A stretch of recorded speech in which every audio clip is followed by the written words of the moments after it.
Arriving home, he found another crowd gathered under a pandal. He glanced questioningly at Indrani Devi. Surely she knew how he hated crowds. Indrani, obviously uneasy, offered the explanation. I have arranged a yagn and called priest to bless you. अब वो जब घर पहुंचते हैं तो फिर वहाँ पंडाल में भीड़ देखते हैं, तो वो इंद्रानी देवी अपनी वाइफ के सामने पूछते हैं ये सब भीड़ क्यों है। वो जानती हैं कि वो भीड़ से नफरत करते हैं तो थोड़ा डरती हैं। फिर बताती हैं कि मैं यज्ञ करने के लिए और गुरु जी का आशीर्वाद लेने के लिए सब किया है। But why? Just because I left the source of India, you know it is no longer taboo, and in any case you know my views on this meaningless rituals. Rituals मतलब रीति रिवाज। तो बोलते हैं ऐसा क्यों? क्या ऐसा कि मैं यहाँ से भारत से दूर, समुद्र से दूर गया था, 7 समुद्र से दूर, और देश छोड़ा था, तो पहले के ज़माने में इसे अधर्म कहते थे, लेकिन अब मुझे इन इस तरह की रीति रिवाजों पे कोई भी भरोसा नहीं है।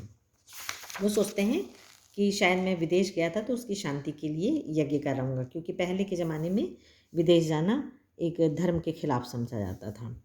Indrani Devi looked at Shivaji Babu, the younger brother of her husband. Shivaji Babu coughed and explained, we have all been very disturbed since you discovered the comet.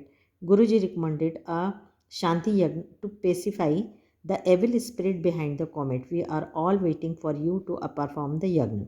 तो इंद्रानी देवी जो उनके देवर रहते हैं शिवाजी, उनकी तरफ देखती हैं तो उनके भाई थोड़ा सा कफ्ड मतलब खांस के और समझाते हैं कि जब तुमने कॉमेट ढूंढा तो गुरुजी ने हमें समझाया कि ये बुरी आत्मा है और इसकी शांति के लिए हमें यज्ञ करना चाहिए।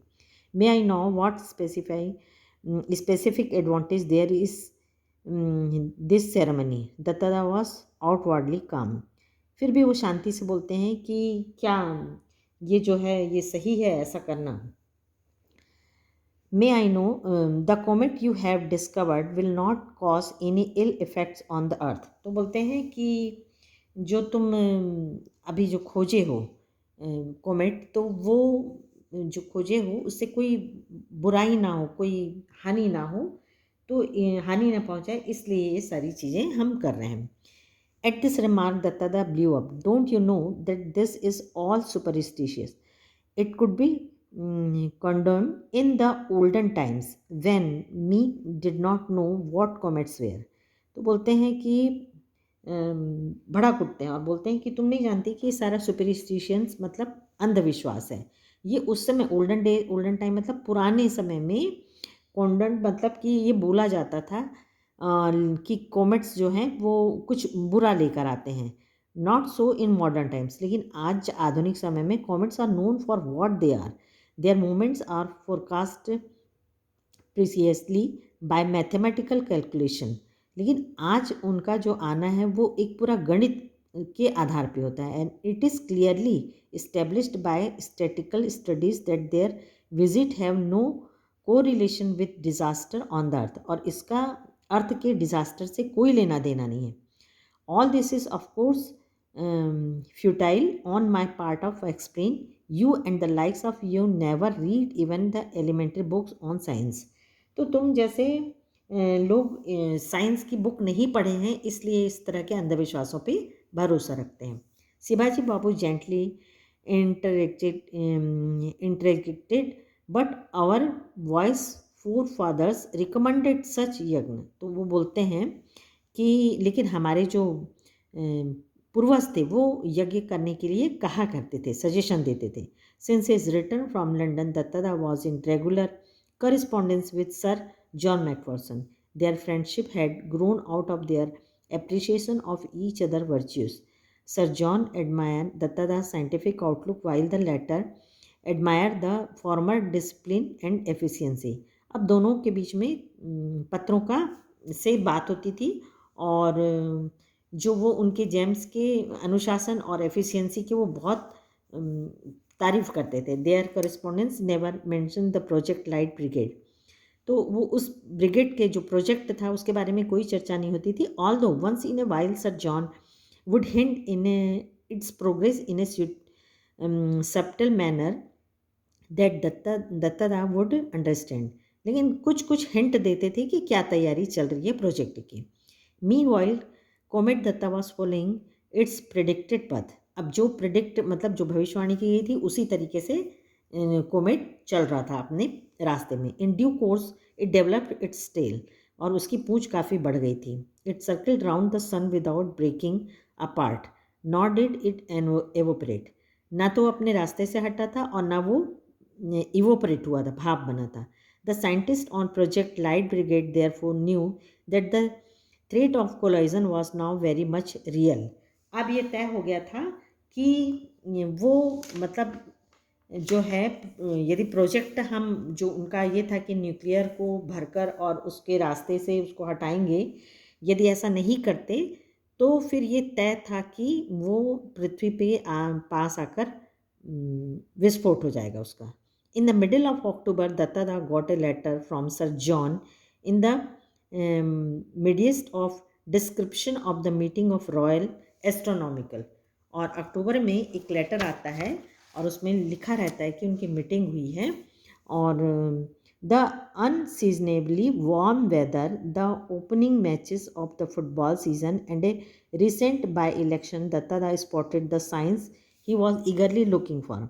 सारी चीज़ों का डिस्कस होता था, चुनाव के बारे में, फुटबॉल के बारे में, सारी चीज़ों के बारे में. और उसके बाद जो उनको बहुत ज़्यादा प्रतीक्षा थी, तो वो लिखते हैं the charge of the light brigade has begun. तो जो हमारा प्रोजेक्ट था न्यूक्लियर पावर वाला वो शुरू हो चुका है. Let's hope for the best. हम अच्छे का इंतज़ार करते हैं, अच्छा कुछ हो ये सोचते हैं, उम्मीद करते हैं. So the spacecraft had been launch on time.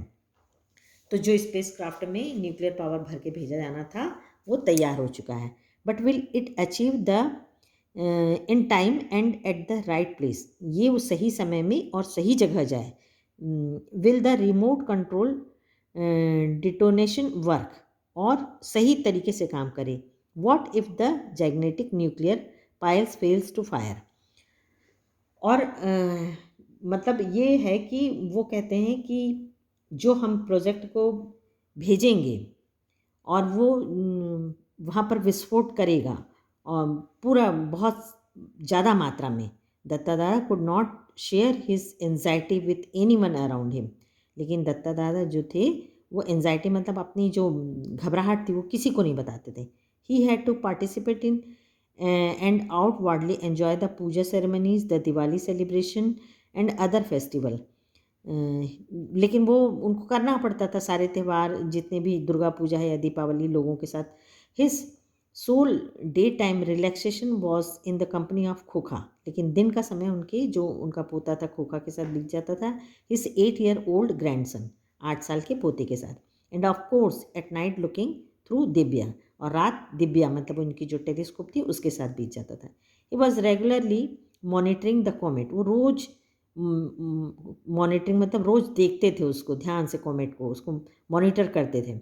Now clearly visible even to the naked eye. खुली आंखों से ही वो दिखता था बिना टेलीस्कोप के. कौन? Comet. On November 18 a special messenger on A scooter from the British council brought in an urgent telex message for him. अब 18 नवंबर को एक ब्रिटेन से उनके पास एक मैसेज आता है जो स्कूटर में लेके आता है.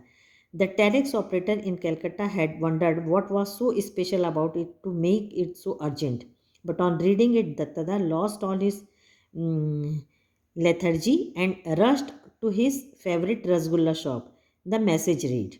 और उसके बाद जैसे ही वो उनको वो उसको पढ़ते हैं टेलेक्स को, और उनकी जो घबराहट थी वो सारी, जो सुस्ती थी वो सब खत्म हो जाती है, और वो दौड़ के अपनी फेवरेट रसगुल्ला शॉप में जाते हैं. और उसमें लिखा रहता है कि I am confident now of buying my Christmas present on December 15 John McPherson. कि मैं अब December 15 को अपना क्रिसमस गिफ्ट प्रेजेंट खरीदूंगा. इसका मतलब ये हुआ कि कॉमेट से कोई भी खतरा नहीं, वो डिज़ास्टर नहीं होगा. On December 15 comet Datta came closest to the earth. अब 15 दिसंबर को कॉमेट जो था अर्थ के सबसे नज़दीक हुआ. At a distance of 80,000 kilometre, 80,000 kilometre दूर मात्र. Millions saw it and admire it. लोगों ने देखा और उसकी बहुत तारीफ की. Only a handful knew how close they had come to total annihilations. बहुत कम लोगों को मालूम था कि इससे कितना मतलब कितनी बड़ी क्षति हो सकती थी, कितना नुकसान हो सकता था। When the comet had gone far away, जब वो बहुत दूर चला गया, and was seen no more, और वो बिल्कुल दिखना बंद हो गया, Dattada felt it safe to make the following comment to his wife.